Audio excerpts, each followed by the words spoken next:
Welcome to the New York Mets team preview show. I'm Joey Buckholtz from the Utopian baseball universe. This is the first show that we're doing to kick off 32 straight nights of team previews. I'm really excited for this one in particular. If you guys know me at all, I've been a Mets fan since 1984. We got cable in May of that year, and I've been watching Mets games ever since. I've got two really special guests tonight, two friends of mine. Let's just get right to it. We're going to bring on Mariniello and David Rubin. Going to talk a little Mets baseball for you tonight, some memories, how we became fans, and then in about 15, 20 minutes or so, we will unveil the 2021 Utopian Baseball Universe roster. I want to say hello to everyone joining us tonight. Any new members that have joined in the last week to 10 days. We've gone from 83 members to over 240 in the last 10 days. So want to say hi and introduce Mark and David. Hey, guys. Thanks for having us on, Joey. So thanks, Joe.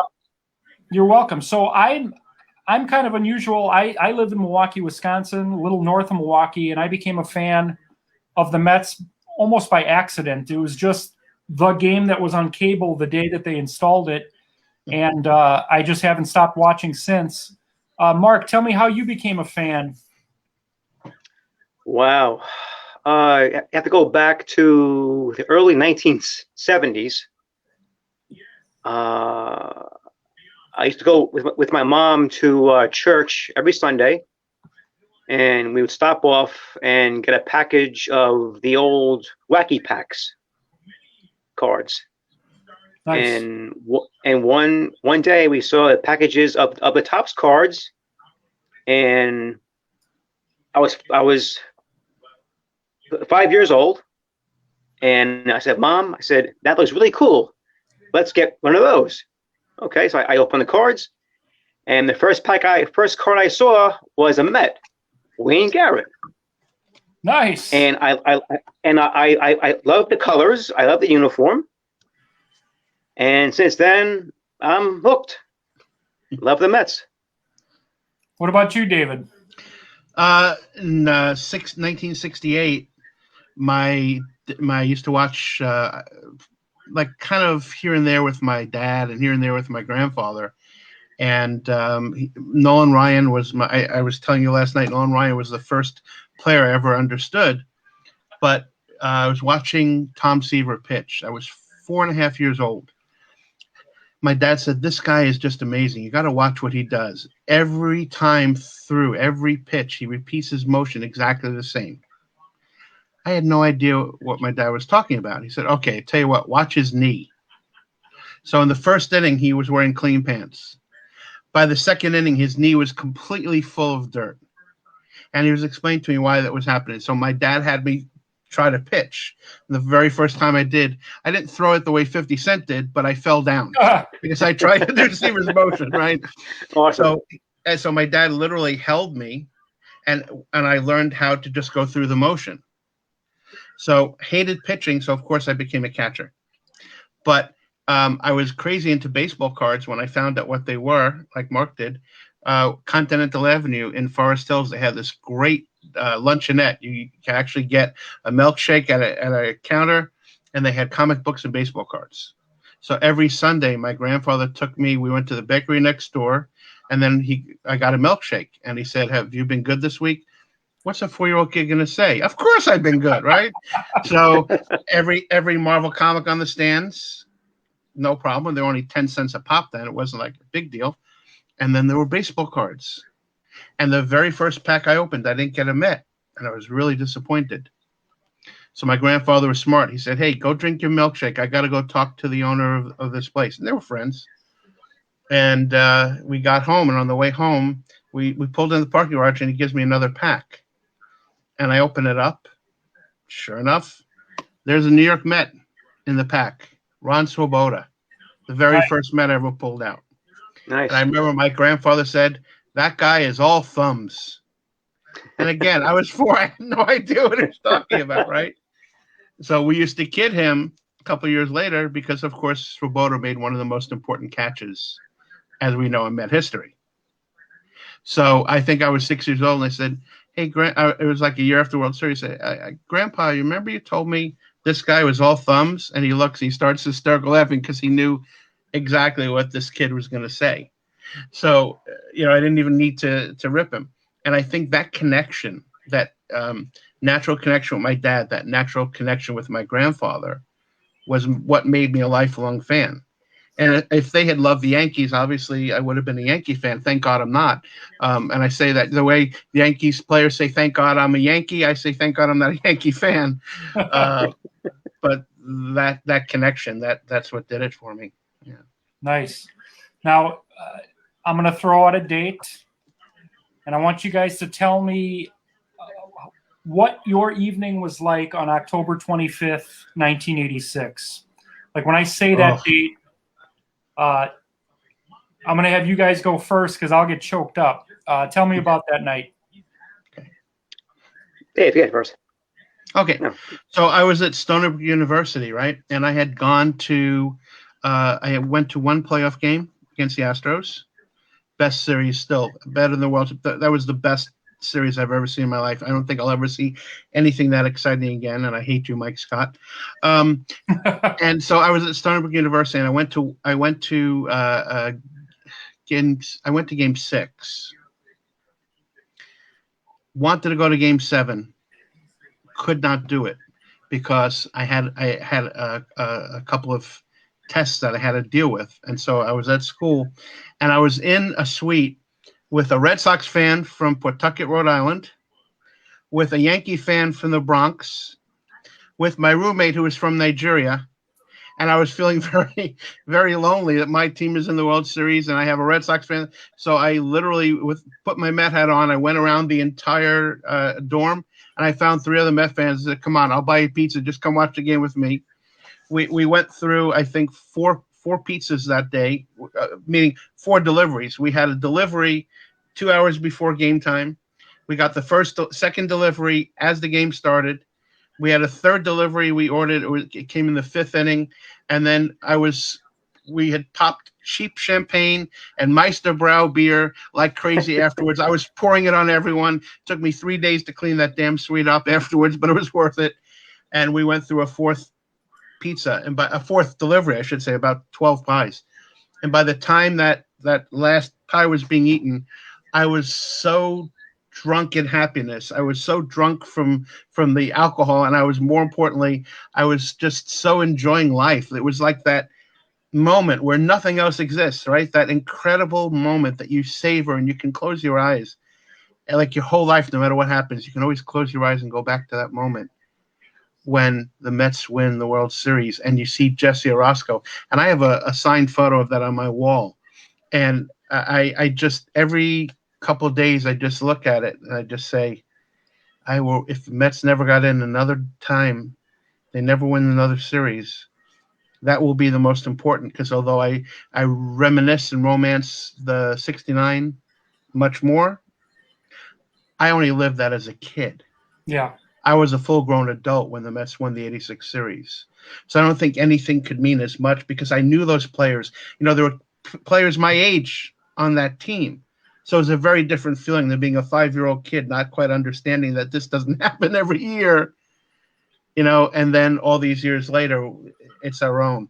And I just kept thinking, man, if I could just hug Gary Carter and Dwight Gooden and Darryl Strawberry and Keith Hernandez, if I had any one of them, I would just get them in a bear hug, and I don't know that I'd ever let go because they gave us that unbelievable, crazy moment.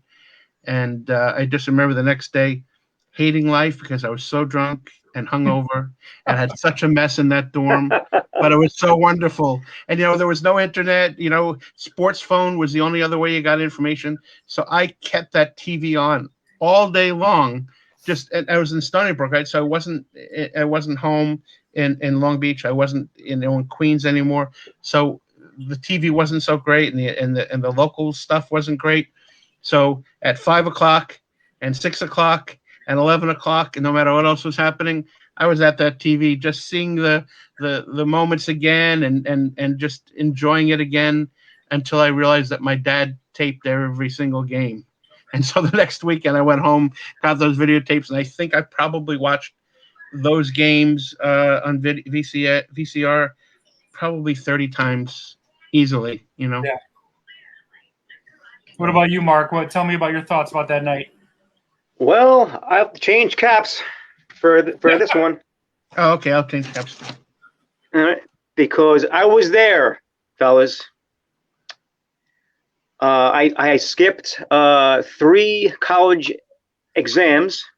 I almost failed, but I went with some buddies, and I spent $400 for my ticket. We sat the last row in the upper deck down the left field line. I looked over my shoulder, and I saw the airport to my right. Yeah. Last row in the stadium, Dave, you know what, right? Oh, yeah. And it was so cold. I didn't eat. I didn't drink the whole game. So I spent all my money on my ticket. I didn't care because I was there. And like David said, your youth, you don't realize how much happiness this brings you. See your team that you rooted for your whole life finally win. Because in '85 they came close, Yeah. and we lost those Cardinals. But it was amazing. Still hurts, Mark. Yeah. When Knight hit the home run, I actually cried. So I knew that we were on our way winning. Dave remember the ninth inning at 2 outs. There was a stink bomb thrown. That guy was right in our section. Oh my God! He threw the stink bomb, and then the game was paused for like 5 minutes, and it was agony because people wanted to win. Right. And when Jesse Roscoe struck out Marty Barrett, I didn't see it because this big guy next to me hugged me. All I saw was his sweatshirt in my face. So I didn't see Roscoe's glove go up in the air. All I saw was this guy's chest in my face, hugging me and crying, a total stranger. Because I sat in one seat and my buddy sat in a section on the other side of Shea. Right. So we split up. And I remember. So Mark, you were left field, you said? You were in left field? Yes. Right. So no, you I'm were sorry. left field. So you were like right here. The last row in the upper deck. Right there. So for those who haven't seen Shea, that's the exact replica. So that's where Mark was. Nice. Unbelievable. Yeah. And going out of the stadium, I met up with my friend, and he's about 6'6", big guy, not 5'7". So I got on his shoulders, and he carried me down the ramp. We were chanting, "Let's go Mets!" Everybody hugging, strangers. It was just, and everybody's crying. It was just amazing. And then I remember us going to the Jackson Hole Diner, which is right. If you're going, you know where it is. It's off the Grand Central Parkway in Queens. Yep. We were there at 4 o'clock in the morning, having breakfast, and it was full of Met fans. And I had no money, but people paid for my meal, total strangers. And I got home about 7:30 in the morning. My folks were pissed, but I missed exams. I almost failed, but my professors knew that how much of a fan I was, so they gave me the opportunity to take my test over. And thank God I passed, and everything was okay. But that was just like David. It was just your youth. All the pain is worth it. Seeing your team win, and you think about people that aren't here, that weren't there anymore, like my grandfather, who loved baseball, and he passed away that summer. Oh. And it's just you think about people that aren't here anymore, and it was pretty emotional. I happened to be. I was 11 years old, when they won it, so I just thought they'd win it every year. Every year. And when they didn't in '88, I was like jaded. I was like, oh, come on, like Now we're not allowed to mention 1988. Just sorry, okay. It didn't exist. Yeah, we're gonna edit that out. right. But there's Cheaters. 2 moments I want to talk about from that night, from Game 6, that always, because David and I were talking about this last night in prep for today. I watch that series, Game 6 of the NLCS and the whole World Series every October. I watch Sunday through Sunday, 8 straight days, and there's 2 moments in Game 6 where I always cry, and I use that as almost like a litmus test. If I don't cry, then there's something wrong. Obviously, when the ball goes through Buckner's legs, and that euphoria of coming back down from 2 or 2 down, 2 outs, and winning that game. But there's a moment that always gets me, and I don't know why, because it had really nothing to do with the outcome of the game. But when Michael Sergio comes down, and Oh my God, that goes nuts. nut job. Yes. Yeah. And then there's this shot of Dwight Evans in the on deck circle, and he's just like, okay, this is the center of the universe right now. Right. When I see that, it almost, it's like a precursor to what's going to happen 4 hours later. It gets me every time. I get chills thinking about it right now. It's unbelievable. I get it. Yeah, it makes a lot of sense. Yeah. Just want to address. So someone is commenting. It sounds like someone's TV is on in the background. It's mine. We're watching some sort of game show on the TV. If it's a distraction, I apologize. But Cedric the Entertainer is on my TV right now. So He's literally on your TV. So he's on my he won't shut up. Yeah, I don't even know what the game show is, but it's Cedric the Entertainer and Joel McHale. Nice. Is on my TV. Nice. These memories are unbelievable. Like I said, we could go. David, Mark, and I could probably go all night, and we probably will. But what I want to do is I want to steer it to opening day. Opening day for the universe is coming March 26th. All 32 teams open the season on Friday, March 26th. Our Mets open at home against the Texas Rangers. And I'm going to unveil, I have it right here, Davey Johnson's starting lineup for opening day. And then we're going to talk about the starting rotation to start the year. We'll let you know what the bullpen is going to look like and some of the players that will be coming off the bench. Now, I want to stress that this opening day lineup is not necessarily Mets fans are going to see every day. These rosters are so stacked that there's going to be a lot of platooning. I'm going to look at lefty, righty, and things like that. But unveiling for first time right now, this is what the starting lineup will look like on opening day. Mets hosting the Rangers. Leading off and playing center field is going to be Turkey Stearns. Oh, wow. A big get for the Mets in January. All the Negro League Hall of Famers were added to rosters, and Stearns is going to start opening day in center field. David Wright is batting second and playing third. Keith Hernandez is going to get the start on opening day and play first base.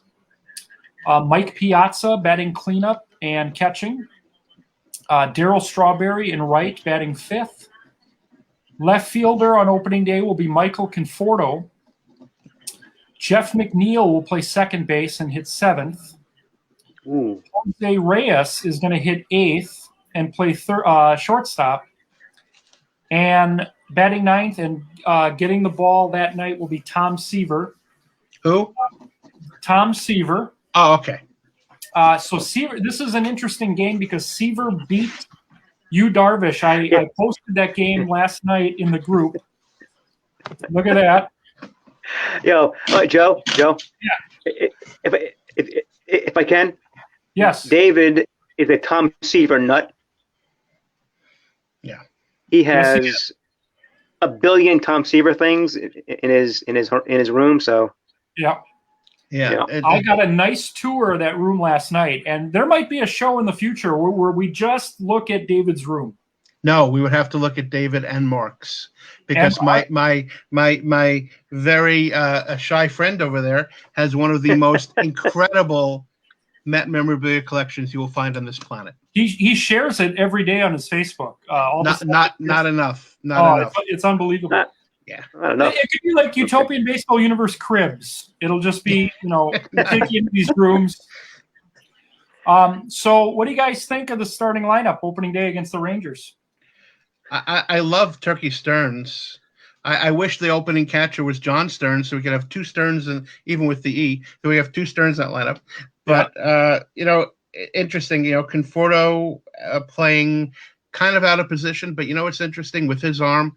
I always thought he'd be a good left fielder, especially because he can cheat a little bit more naturally in that towards center. Yeah, I think it's a great lineup. I would normally have Beltran in center field, but I love the idea that we had that Negro League dispersal draft. Yep. And so I Very love good. that Turkey's going to be out there. I think that's awesome.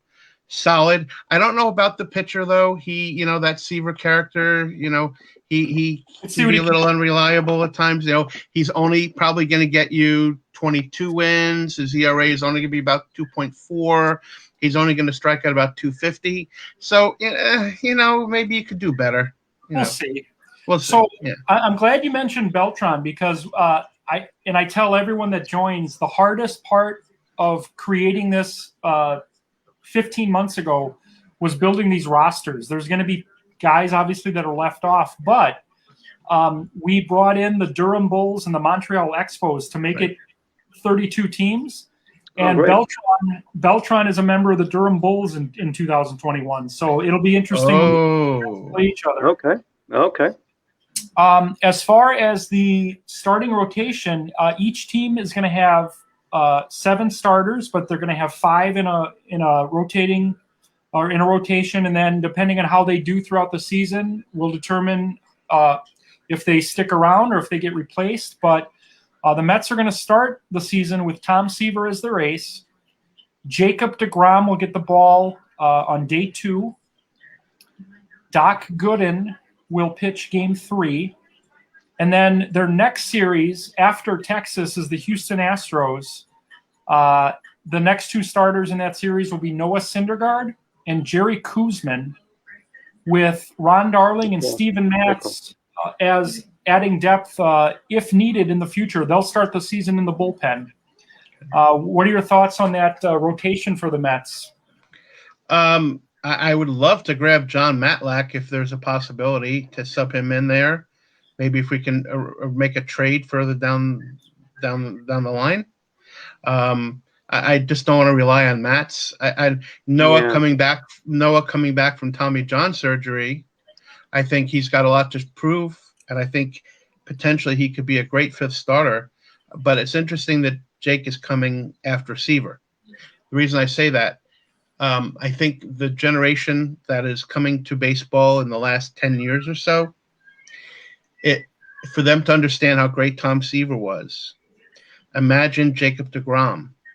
But imagine Jacob deGrom being that good over a 20-year period. Yeah. And then imagine Jacob deGrom losing his fastball and still being that good when his fastball is no longer 98, but it's 88. Yeah. Because he's just such a smart pitcher. And I think deGrom is so intelligent on the mound.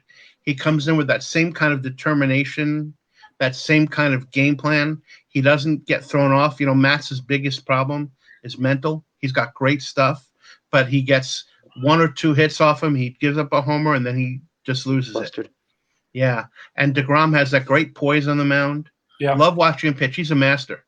And I will do whatever I have to do to watch every deGrom game live. I'm out in Los Angeles, so it's 4:00 out here. Yeah. So usually when he pitches, I try to work from home. I get done early, and I'll stop, and I'll finish my work after the game. But if deGrom's pitching, that's it.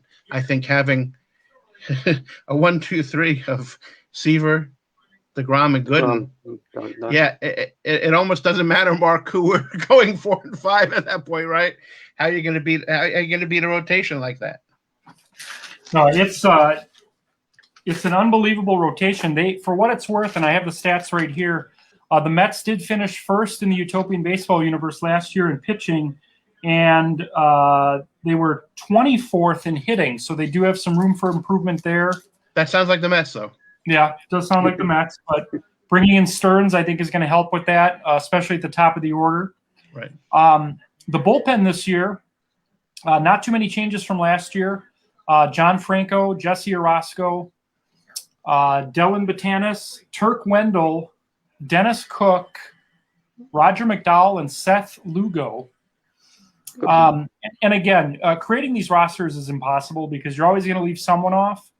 And I just want to stress again, if you're not hearing your favorites tonight, there's a good chance they'll be in next year. There's a chance they were in last year. This is really the hardest part of it, but this is what we came up with for 2021. Franco is going to be the basically the closer, but you're getting some arms from that 99 team, and then a more recent addition of Batanis and Lugo. So, Mark, what do you think of this Mets bullpen? I like it. I have a question though about the rotation being too right-handed. Yeah. Anyway, we can substitute Santana for Thor, or even Matlack for, or one of those two. Yeah. So again, because this is such a fluid. This is the one piece of it where it's going to be constantly changing. Johan actually is starting for the Twins this year. Oh, okay. Again, because it's so hard. Like I want to get everyone in the universe that some of the players that didn't make the Mets or the Brewers, they're elsewhere. So for now, who knows what it'll look like in the future if we do free agency or trades or anything like that. Okay. Santana is in Minnesota, and Matlock would be probably the first person we would add going forward if that were to happen. Okay, so we said that the bullpen is Franco, McDowell. We got Franco, McDowell, Orozco, Batanis, Lugo, Wendell, and Cook. And Dennis Cook, yeah. Okay. So probably McGraw is in Phillies? Philly, yep. Okay. Yep. So, and then, because we're doing a one team a night, so if you're not hearing a particular player tonight, very good chance you're going to hear him in the next month or so. This is really the hardest part because there was guys I left off on the Brewers. How do you, all those left, you were talking about Conforto out of place. In my Boston Red Sox outfield, it's all left fielders. Wow. It's Yaz, it's Williams, it's Ramirez, so it's impossible. So Jim Rice. Wow. Yeah, Rice and Dwight Evans. Yeah. Well, and Dwight Evans, I couldn't. He's a right fielder. Yeah. Yeah, I actually he's on the Durham Bulls, so it's. Oh, good. Yeah. So the last piece of it I wanted to talk to you guys about was the rest of the position players that made this year's roster. Okay. Todd Hundley, Pete Alonso, Edgardo Alfonso, J.D. Davis, my personal favorite, Howard Johnson, Lenny Dykstra, Curtis Granderson, and Mookie Wilson. I did have AG last year and Cespedes. I'm going to get slack for this, but as soon as Cespedes opted out last year, I said I'm not including him in 2021. I get it. I'm a huge Cespedes collector. And yeah. I've got a cycle of balls that he hit in San Diego, single, double. I have the home run that went into the garbage can. Nice. So I have that ball. I have his batting gloves from the 2013 home run derby, and I've got a whole bunch of Cespedes stuff. And when he opted out the way he did and handled it the way he did, man, did my heart break. I almost wanted to just throw it out of the display case because he made a lot of money. and he gave us some great moments. But to handle things the way he did, Met fans are very forgiving. We are very durable. We're tough. We can get through the losing. We can still appreciate the simple greatness of a 2-1 baseball game. We don't have to win the World Series to love baseball, but we don't like when our players just walk away from us like that. And, it was hard enough. I understand why Stroman did it. It was family concerns. Sure. It still didn't look great. The timing was off when he got his free agency, but I understood it. The Cespedes thing, if you took him off the team for that, I totally get it. I'm with you. I support it. And again, it's not to say he doesn't come back at some point. One new member of the group, a friend of mine that lives out in Sacramento, I asked her about her favorite team and favorite player, and she loves Cespedes when he was in Oakland. So at some point, we'll bring him back in some light. But again, it's so hard to fill these rosters. Last thing I want to ask you guys before we go off the air tonight is let's talk about Uncle Steve. There's a lot of people that ask me, I didn't know you had a Uncle Steve. Like, I don't understand. Like, they don't understand, Joe. Yeah, shockingly, he's Mark's uncle and he's my uncle too. I mean, it's amazing. We're all related. So for those of you watching that don't know, the Mets have a new owner, Steve Cohen. We've been waiting for this for what, guys? 30 years for new ownership? 40 years? Yeah. 1980. 40 years. Yeah. So Steve Cohen's the new owner, and up until about a week ago, he was really active on Twitter. Can't see. We show him, Mark. It's my Mets pen. Nice. Oh, nice. Okay. Sorry, Joe. So basically, I just wanted to say, like, how excited are you guys for the 2021, the actual New York Mets, new ownership? Let me show you. Lindor's- You see what this is? Yeah. That's a Tom Seaver, Dan Berryman statue. Nice. Why do I have this in my hand? Okay. I took it out of my case. It will go back into my formal Tom Seaver collection. Yeah. As soon as that statue goes outside of Citi Field. And I'll tell you something. Don't think the Wilpons paid for that statue. Mr. Met, see? Love it, baby. The Wilpons had nothing to do with paying for that statue. Steve Cohen. Beautiful. Steve Cohen paid for that statue. No question, Joe. Yep. Yeah, and having him means that guys like us who have been there our whole life finally feel we have an owner who gets it. He understands us. He knows what it's like to be a fan. Look, he's a billionaire, but he's not so far removed from being that kid who grew up in Great Neck who took the train, the 7 line, to Shea to go see a game. And he's not that far removed from a fan base. Money aside, he's definitely a down-to-earth guy in a way that the Wilpons never were, unfortunately. Yeah. And, Jeff was a Silver Spoon kid. He loved baseball and thought he knew more than his executives. And I think anybody who is that cocky and thinks that they know more than lifers like Omar Minaya or Sandy Alderson, no matter what the team did, the only time we'd be successful is by accident. And it took Sandy having to beg for additional monies and having to get rid of contracts and having other teams eat payroll in order just to bring in Kelly Johnson and Juan Uribe. So it's sad that we had to give up prospects and salvage, or destroy a minor league system to get to the World Series that we lost in 2015. And then all that money that they took in, additional revenue from being a World Series team, wasn't invested back. If Cohen won the World Series, he would be exactly like what the Dodgers did. You win the World Series, you don't pay your payroll. You go out and sign Trevor Bauer. And the fact that we were there and that we had a better offer and that we knew all along he was going to L.A. anyway, it just shows you the difference between what we grew up with, where we were desperate and we wanted Dave Winfield when he was going to the Yankees, and we got Claudel Washington. Love Claudel, but he's not Dave Winfield. Reggie Jackson, he was one of the Mets chose him in '77 as one of the teams that one of the 12 that was allowed to negotiate for Reggie. And we made a nice offer. He wouldn't even consider it. You know what? Can't blame guys like that for not wanting to come to the old Linda DeRoulette Mets. And you couldn't blame guys for not wanting to come to the Wilpon Mets because everybody knew what a joke the ownership was. Yeah. And no one wanted to really deal with Jeff Wilpon, where even though we've had challenges this year, we didn't get the president we wanted. Okay, we'll get the president we want next year. That's fine.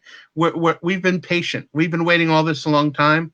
We'll wait a little bit longer to get all the right people. We didn't need Realmuto and Springer and Bauer to have a successful offseason. We had a great offseason. We got one of the most exciting ball players over the last 50 years. He's a lot like Thank you. Lindor, right? Thanks, Dave. Thank you, Dave. Lindor. I mean, Mark went out. He was probably the first person to buy the Lindor jersey. That hour, I went on the Mets site, right? Yeah. I mean, I saw it on Facebook. We're talking about it. You know, and an owner who's smart about spending money. Right. He wants to build a system like the Dodgers East. Yep. Put money back into scouting, which the Wilpons cut. Yep. You don't cut scouting money. You put money into scouting. Right. So the Dodgers have players who know how to play when they come to the team. Unlike the Mets, who learn how to play on the job. You can't do that. Even the Yankees do it the right way. Their players are trained in the minor leagues how to play. When they get here, they know how to play. Also, in your wildest dreams, can you see the Wilpons going to Citi Field and handing out bobbleheads? Oh, okay. Dave, so to that point, my friend, in 2019, I went to the 3 games, flew out from LA. My best friend from Florida met me, and we went to the 3 games for the 69 Mets. We did the tour of Citi Field. And who do we see? First, we see Harry Rose. Great guy, shook our hands, awesome. We saw Gary Cohn up in the one of the lounges, the Hyundai Lounge. Shook our hands, talked to us. Everyone was great. We saw Jerry Grody and Ed Kranepool, Cleon. We talked to everyone. All of a sudden, we see Jeff Wilpon by the elevators. I reach out and say, "Hey, Jeff, how you doing?" I go to take a picture. 2 security guards came right at us. He turned away, wouldn't let us turn a picture, had a sour look on his face, and 2 security guards were coming at us to tell us to keep moving, go walk with the tour. We were just saying hello to an owner of the team, right? And he didn't even want to take a picture. And to Mark's point, right, but yet Steve and Alex are giving out bobbleheads and cups to everybody from the season ticket holders. Wow, what a difference a day makes, huh? Oh, question, buddy. I'm so excited for this. Guys, I again, we could talk all night. I'd love to have you both back during the season. One of the reasons that I wanted to bring in people from all fan bases is that if the Mets do something really cool in mid-June, July, I can call David, I can call Mark. When they do something cool, please. Yes, thank you. When? Come on, Joe. Faith. Come on the show tonight. This is what we'll get them. We'll get them. Any last remarks for you guys? I can't express again how much I appreciate you guys coming on the first team preview show.